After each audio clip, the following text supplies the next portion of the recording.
எல்லாருக்கும் வணக்கம். வாழ்க வளமுடன்.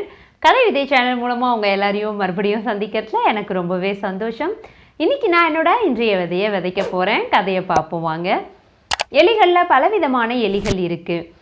வெள்ளெலி, சுண்டெலி, மூஞ்சூறு, பெருச்செலி, வயல் எலி, வீட்டு எலிகள்னு விதவிதமான எலிகள் இருந்தாலும் சர எலி அப்படிங்கிற ஒரு எலி தென்னை மரம், பனை மரம் மாதிரி உயரமான மரத்தோட உச்சியில் இலத்தழைகளை வச்சு கூடு கட்டி வாழுமா. அது மட்டும் இல்லாமல் பகல் நேரம் முழுவதும் தன்னோட கூட்டிலேயே இருந்துட்டு இரவில் மட்டுமே இறங்கி வந்து உணவை சாப்பிடுமா அந்த எலி. ஆனால் நம்ம கடையோட ஹீரோ பப்பு ஒரு சாதாரண வீட்டு எலி தான். அதுவும் பண்ணையார் வீட்டு எலி. பப்பு எப்போவுமே பசிக்கும் போதெல்லாம் பண்ணையார் வீட்டுக்குள்ளே போய் கிடைச்சதையெல்லாம் கடைச்சி போட்டுட்டு உணவை சாப்பிட்டுட்டு ரொம்ப நிம்மதியாக வாழ்ந்துக்கிட்டு இருந்தான். அதோட பண்ணையார் வீட்டு தோட்டத்தில் இருந்த கோழி, வான்கோழி, ஆடு அப்படின்னு அவனுக்கு 3 நண்பர்களும் இருந்தாங்க. அவங்களோட ரொம்ப மகிழ்ச்சியாகவும் உற்சாகமாகவும் எப்போவுமே பேசிக்கிட்டு விளையாடிக்கிட்டு இருப்பான் பப்பு.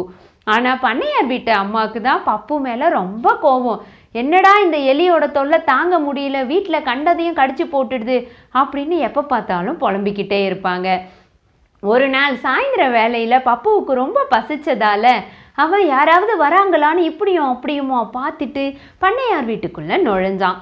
அந்த நேரம் பார்த்து பண்ணையாரும் அவருடைய மனைவியும் உட்காந்து ஏதோ ஒரு பேப்பரெல்லாம் பிரிச்சுட்டு இருந்ததை அவன் பார்த்தான். அடடா, இன்றைக்கி ஏதோ ஒரு புது விதமான உணவு வாங்கிட்டு வந்திருப்பாங்க போல இருக்கு. கொஞ்ச நேரம் காத்திருந்தாவது அதை சாப்பிட்டுட்டு போயிடணும்.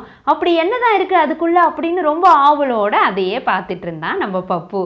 கொஞ்ச நேரத்தில் பப்புவுக்கு மூச்சு நின்று போச்சு. என்ன ஆச்சுன்னா, அவங்க வாங்கிட்டு வந்திருந்தது ஒரு எலி பொறி. அதை பார்த்ததும் பப்புவுக்கு பயம் அதிகமாயிடுச்சு. வந்த வழியே திரும்பி ஓட ஆரம்பித்தான். ஓடி வந்த பப்புவை பார்த்த கோழி, என்ன ஆச்சு பப்பு, எதுக்கு இப்படி ஓடி வந்துட்டு இருக்கிற அப்படின்னு கேட்டது. நண்பா பண்ணையாரம்மா எலி பொறி வாங்கின்னு வந்துட்டாங்கடா அப்படின்னு பயந்துக்கிட்டே சொன்னான் பப்பு. இதை கேட்டதும் கோழிக்கு எலி பொறி தானே வாங்கிட்டு வந்திருக்காங்க, அதை பார்த்து எனக்கு ஒன்றும் பயம் இல்லையே அப்படின்னு சொல்லிக்கிட்டே அது தன்னோட உணவை சாப்பிட்டுக்கிட்டே இருந்தது. பப்புவுக்கு கோபமாயிடுச்சு. உடனே வேகமாக போய் பக்கத்தில் இருந்த வான்கோழிக்கிட்ட, நண்பா பண்ணையாரம்மாவும் பண்ணையாரும் ஒரு எலி பொறி வாங்கின்னு வந்துட்டாங்கடா, என் உயிருக்கு ஆபத்து வந்துடுச்சு அப்படின்னு சொன்னான். உடனே சிரிச்சுக்கிட்டே அந்த வான்கோழி சொல்லிச்சு, எலி பொறியை பார்த்து பயப்பட வேண்டியவன் நீ தானடா, எதுக்கு என்கிட்ட வந்து சொல்லிக்கிட்டு இருக்க அப்படின்னு கேட்டது. பப்புவுக்கு கோபமோ பயமோ தாங்க முடியல. அண்ணே அப்படின்னு கத்திக்கிட்டே பக்கத்தில் இருந்த ஆடு கிட்ட ஓடி போச்சு. புல்லை சாப்பிட்டுக்கிட்டு இருந்த ஆடு, என்னடா எதுக்குடா கத்திக்கிட்டே வர அப்படின்னு கேட்டது. அப்போ பப்பு சொன்னான், அண்ணே பண்ணையாரும் அவரோட மனைவியும் ஒரு எலி பொறி வாங்கிட்டு வந்துட்டாங்கன்னே, என் உயிருக்கு ரொம்ப ஆபத்து வந்துருச்சு, எப்படி என்னை காப்பாற்றிக்கிறதுனே எனக்கு தெரியல அப்படின்னு ரொம்ப பயந்துக்கிட்டே சொன்னான். உடனே அந்த ஆடு சொன்னது, எலி பொறியை பார்த்து எனக்கெல்லாம் பயம் கிடையாதுப்பா, பயப்பட வேண்டியவனே நீ தானே, எனக்கெல்லாம் எந்த கவலையும் கிடையாது, நான் ரொம்ப தைரியசாலி அப்படின்னு சொல்லிக்கிட்டு புல்லு சாப்பிட ஆரம்பிச்சது. பப்புவுக்கு ரொம்ப கோபமாகவும் விரக்தியாகவும் ஆயிடுச்சு. என்னடா இது, ஒருத்தரும் நம்மளுக்கு உதவி பண்ண மாட்டேங்கிறாங்களே அப்படின்னு சொல்லி பயந்துக்கிட்டே மெதுவாக நகர்ந்து போய் அந்த வலைக்குள்ளே போய் உட்காந்துக்குச்சு. கொஞ்ச நேரத்தில் பண்ணையாரம்மா ஒரு பொரிச்ச மீன் துண்டை எடுத்து எலி பொறிக்குள்ளே வச்சுட்டு, இன்னைக்கு வந்து மாட்டுவல்ல, எத்தனை அமக்கலம் பண்ணுறேன் எங்கள் வீட்டில், வா உன்னை கவனிச்சிக்கிறேன் அப்படின்னு சொல்லிக்கிட்டே எலி பொறியை வச்சுட்டு போய் படுத்தாங்க. படுத்த ஒரு அரை மணி நேரத்துக்குள்ளே டமால்னு ஒரு சத்தம் கேட்ட உடனே பண்ணையாரம்மாவுக்கு சந்தோஷம் தாங்க முடியல. அடடா, மாட்டினியா இன்னைக்கு நீ அப்படின்னு எழுந்து வந்து அந்த எலி பொறிக்குள்ளே எலி இருக்கான்னு எடுத்து பார்க்கறதுக்காக அதை கையில் எடுத்தாங்க. அப்போ எலி பொறிக்குள்ளே மாட்டியிருந்த ஒரு பாம்பு பண்ணையாரம்மாவோட கையை கடிச்சிடுச்சு. ஐயோ அம்மான்னு பண்ணையாரம்மா கத்தினதும் பண்ணையாரும் வேலையாட்களும் ஓடி வந்து அவங்கள மருத்துவமனைக்கு கூட்டிகிட்டு போனாங்க. மருத்துவம் பார்த்து 3 நாளைக்கு மருந்து கொடுத்து சாப்பிடுங்க அப்படின்னு சொல்லி வீட்டுக்கு அனுப்பி வச்சுட்டாங்க. பண்ணையாரம்மாவை பார்க்கறதுக்காக அக்கம் பக்கம் வீட்டுக்காரங்க எல்லாம் வந்தாங்க. அதில் ஒரு பாட்டி சொன்னாங்க, பாம்பு கடித்த பிறகு வர ஜுரத்துக்கு கோழி அடித்து சூப்பு வச்சு கொடுத்தீங்கன்னா சரியாக போயிடும்பா அப்படின்னு சொன்னதும் பண்ணையாரோட வீட்டு தோட்டத்தில் இருந்த கோழி சூப்பு வச்சு கொடுத்தாங்க பண்ணையாரம்மாவுக்கு. அதை கொடுத்தோம், அவங்களோட ஜுரம் குறையவே இல்லை. மறுநாள் வந்த பாட்டி, அடடா மறந்து சொல்லிட்டேன் போலப்பா, வான்கோழியை குழம்பு வச்சு கொடுத்தா சரியாக போயிடும்னு நினைக்கிறேன் அப்படின்னு சொன்னாங்க. உடனே தோட்டத்தில் இருந்த வான்கோழி மறுநாள் குழம்பாயிடுச்சு. பண்ணையார் அம்மாவுக்கு 3 நாளில் உடம்பும் சரியாயிடுச்சு. பண்ணையாருக்கு ரொம்ப சந்தோஷம்.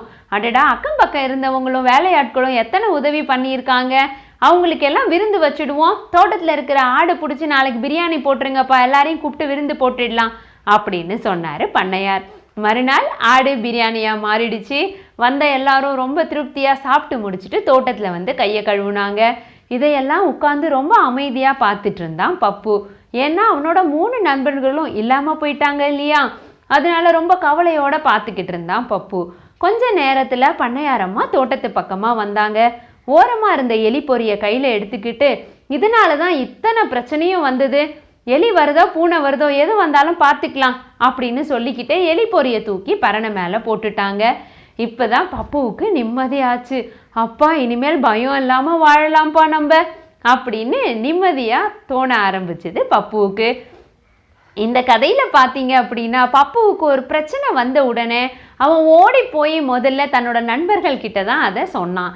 ஆனால் அவனோட நண்பர்கள் 3 பேருமே அவனுக்கு எந்த உதவியும் சொல்லலை, அவனோட உயிரை காப்பாற்றிக்கிறதுக்கான எந்த வழியையும் அவனுக்கு சொல்லவே இல்லை. இருந்தாலும் நண்பர்கள் வந்து பிரச்சனைகளை சொல்லும்போது நாமளும் சில நேரத்தில் அந்த மாதிரி நடந்துக்கிறோம் இல்லையா, எப்படி நாம் இருக்கணும் அப்படிங்கிறதுக்காக திருவள்ளுவர் நமக்கு என்ன சொல்லியிருக்காருன்னா, உடுக்கை இழந்தவன் கைப்போல் அங்கே இடுக்கண் களைவதாம் நட்பு அப்படின்னு சொல்லியிருக்காரு. ஆடைகள் விலகும் போது நம்ம கை நம்மளை அறியாமல் போய் சரி செய்கிற மாதிரி, நம்மளோட நண்பர்களுக்கு ஏதாவது பிரச்சனைன்னா அவங்க கேட்காமலே நம்ம போய் உதவணும் அப்படிங்கிறது தான் வள்ளுவர் சொன்னது. ஆனால் இன்றைய நாளில் உதவின்னு வந்து கேட்குறவங்களுக்கு கூட செய்ய முடியாத ஒரு நிலைமை இருக்குது இல்லையா. ஆனால் நாம் அப்படியெல்லாம் இருக்கக்கூடாது. நம்மளோட நண்பர்களுக்கோ தெரிஞ்சவங்களுக்கோ அல்லது உதவி தேவைப்படுறவங்களுக்கோ நம்மளால் முடிஞ்ச உதவிகளை அவங்களுக்கு செய்யணும். அப்போ தான் பப்புவுக்கு வந்த பிரச்சனை மாறி கோழிக்கும் வான்கோழிக்கும் ஆடுக்கும் வந்த மாதிரி இன்னைக்கு நண்பர்களுக்கு வந்த பிரச்சனை நாளைக்கு நம்மளுக்கும் வரத்துக்கு வாய்ப்பு இருக்கு இல்லையா. நாம் அடுத்தவங்களுக்கு உதவும் போது நம்மளுக்கு தேவைப்படுற நேரத்தில் உதவி தன்னால் கிடைக்கும். நீங்களும் வாய்ப்பு கிடைக்கும் போதெல்லாம் எல்லாருக்கும் உதவி செய்யுங்க, அதுதான் நல்ல பழக்கமும் கூட. மறுபடியும் நாம் அடுத்த கதையில் சந்திக்கலாம். கதை விதை சேனல் மூலமாக. வாழ்க வளமுடன்.